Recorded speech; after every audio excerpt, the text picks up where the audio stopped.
Hey everybody, Bill from BNC Ultimate RC. And what we got here today is we're going to do some lights. We've already put a bar light on top of this, so it turned out pretty cool.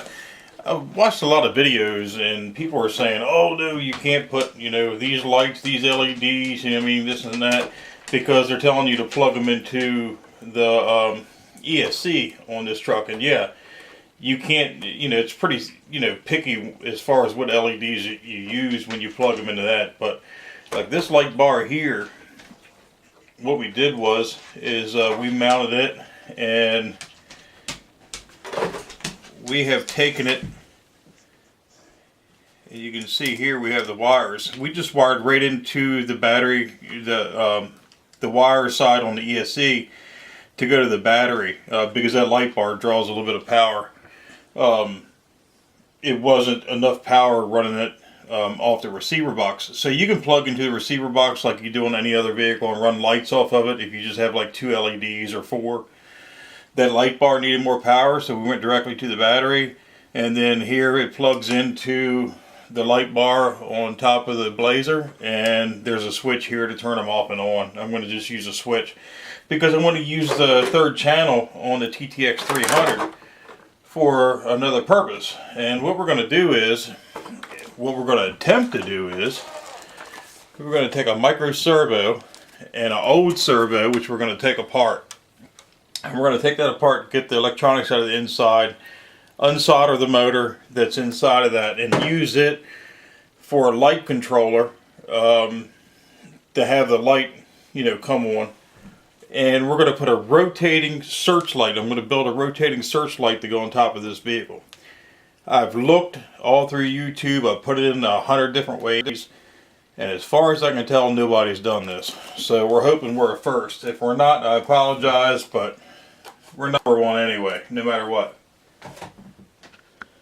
Alright, so we've taken the servo apart, and it was just 4 screws. And we've got the internals out. We're going to take, the first thing we're going to do is get rid of this motor. We're going to unsolder it because we're going to be using those 2 leads.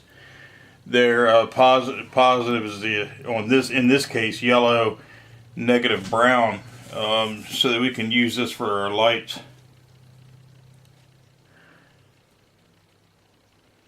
It doesn't take much to get them off of there. They're small wires.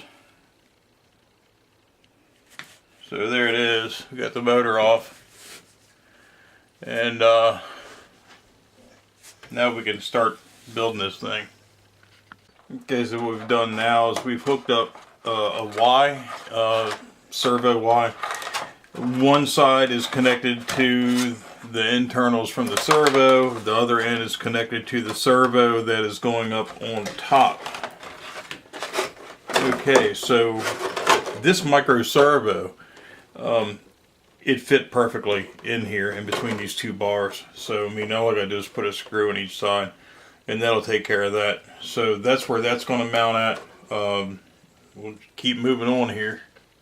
Okay, so I've decided not to screw this servo down. I'm actually going to glue it in at a slight angle forward so that the light shines down. What I have done is put the connector on the servo horn, or whatever you want to call it, just really to make it, I guess, look better and give me a better platform to mount to. And then I'm going to mount this light on there. So I think this come out of this kit, so I'm going to use that to go on top for the spotlight. Okay, so next, so I got everything mounted up here. Don't really need to show you that, it's pretty easy. Plugged the Y into the light and into the servo, and the Y is plugged into channel 3 on the receiver. So now we need to program this TTX 300 to do what I want it to do. So for some reason it's showing, the camera showing this LED light, which is going to go in that bucket, is showing it's flashing, but I'm sitting here and I'm looking at it, it's not flashing, so it's something to do with the video. So what you're going to do is you're going to turn to program your third channel, you're gonna push the top button in on the side of your receiver. I mean, on the side of your transmitter. Push and hold. You're gonna turn on your transmitter till the red light flashes. I've already done this, but I'm just going to tell you how to do it.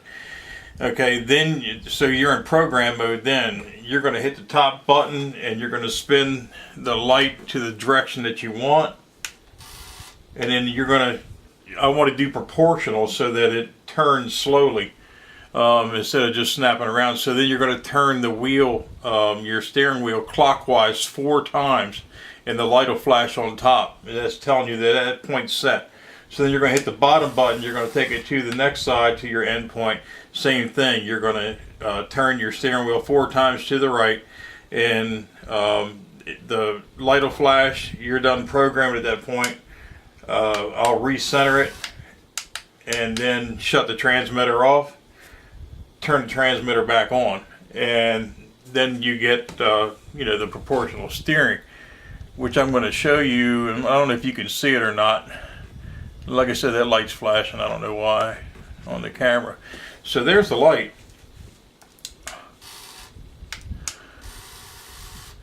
So that's what it's going to look like. I'm getting ready to install the LED inside of it, and then we'll see how it works. So I want to take a minute here before we get finished up and show you what else I've added to the truck. I painted the 2, or there's 3 ammo cans, but I put 2 of them in the truck. Painted them OD green. I've got 2 lights in the back. They're not hooked up yet, but they darn sure look good. And of course, we got the B&C Ultimate RC sticker. And my crawler has balls. It sure do. So, also got my weapon of choice in there, just in case any bad guys try to rough me up. There is the light and the bar light that I put on. Got a chain we put on the front there. I put this dent in the truck, heated it up with a lighter and put it in there. The reason why I did that, my father, back when I was about 8 years old, he had this exact truck with the same color and everything. Well, actually, his wasn't the Blazer. His was a pickup, but close enough. His was a '69 Chevy.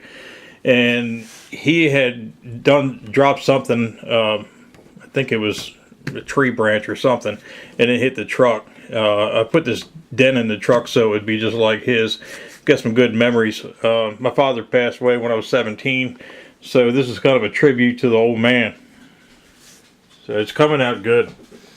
This light really was a simple idea. I haven't seen it anywhere else, so I'm hoping that I'm the first one to do this remote controlled rotating searchlight. And I'd like to see more people put it on their vehicles, even maybe a different style. As far as I know, nothing's even sold like this. There's a gimbal light that's sold for RC helicopters. It's $289. It goes up and down and side to side. But it's huge. It's big. It's like 155 millimeters for one, and the other one's like 90 millimeters. It's way too big for a crawler. This is more scale. So I don't have much money in the parts. The buckets, the light bucket and the lens and everything came with the vehicle. The servo's a micro servo. I already had it. It's a new one from Radio Shack from when they closed up. You can get micro servos. I looked them up. They're like $3 a piece. For to turn it back and forth. The other old servo I took apart was just a broken servo. The gears were broken inside and the motor was burned up, I believe. So that's what I used to get the potentiometer out and the internal electronics to hook up to make the light bulb work. The LED came out of a flashlight that had come from a yard sale. And most of these small LED flashlights, they're like $5-6 at the store, at a hardware store. But usually what happens to them is the circuit board burns up, but the LEDs are still fine when the light stops working. So I harvested the LEDs from this. So I've got no money in this either. Come from a yard sale, and I think it was like 50 cents. It didn't work, and I got the bulbs out of it. So that, you can save money and try to be creative. Also, while I've got everybody's attention, I want to bring up something. Guy 11 Charlie RC. Oh boy, what a cool dude. He's a subscriber of ours. I subscribed back to him yesterday and watched his videos, and I'm gonna tell you what, this young man has got a story. And it just so happens that he's a veteran from Iraq, and I happen to be ex-military myself. We were both in the same branch. We were both Army. I got respect for all branches of the service. But we were both in the Army. We were both in Fort Benning, Georgia for our training. We're both infantrymen. We've got a lot in common. And I've got some, issues from, things that I've done. He's got some issues. He's disabled, disabled veteran. So, we're all dealing with, these problems, no matter how severe they are or what, everybody's problems are just as bad to them as somebody else's. But he's doing a project, him and a couple other channels, and we're going to collaborate with 11 Charlie RC and the other channels. I'll get their names together. This is in the infant stage for us. They've already been working on it for some time, and what they're doing is they're building crawlers and RCs for veterans. And it's No Man Left Behind Wounded Warriors project, and they're getting together and building a crawler, and we are going to provide some parts and a dynamite toolkit to go to this veteran, the first one that's going to receive this crawler. So do me a favor, go check out 11 Charlie RC, subscribe, and listen to his story on there. Man, I could tell you stories myself, but this guy, he really deserves our help. All these guys do, these veterans. People are unfortunate and can't afford to buy RCs and experience the hobby. He'll tell you the story. I'm not going to tell you. He'll tell you why it's important. So go check him out and see if you can help him out too. If we can get people on board, hey, maybe not build one RC, maybe not build 4 RCs, maybe we can build 20, 30 RCs before it's over. Everybody contribute, help out, so go check with him, talk to him about it. Again, it's 11 Charlie RC. So that's what I wanted to touch on today and show you this RC light build, which I think is really a cool idea. It's just, it's functional, but it's more just so I can say I did it. It's a pretty simple project. Anyway, we'll get this thing lit up here in a second, show you how it works. There it is. Boy, is it bright. This is a 5mm LED that I harvested from that flashlight. I wanted to go bigger, but I don't have a light bucket that would look right up there. I've got some big 10mm LEDs. Go big, you know what I mean? Anyway, so you can see I've got the switches here on the Tactic TTX 300. And man, it works. That is some cool stuff, ladies and gentlemen. I don't want to pat myself on the back, but I think I'll pat myself on the back. So, yeah, cool Searchlight. Remote controlled RC Searchlight. And very simple to do. I would imagine if you had to buy the LED and the servo, and another servo to take apart and all that stuff, you probably have a little bit of money in it. But you go to your local hobby shop or buy something used on eBay, you could probably do this whole project for less than $10. So there it is, everybody. Thank you for watching. Please subscribe. Hit the like button. Really smash the like button. Comment. I really love your comments. I enjoy answering everybody back. That's why I do this, is to, I get to communicate with people. And, let us know, what you think about this and maybe what you'd like to see in the future. So that's it. All right, everybody. Take care. We'll have a video up sometime in the next few days, probably, maybe over the weekend, of me running this truck. I'd like to be able to take it somewhere and at least film something halfway decent. So there you are. All right, everyone. Take care.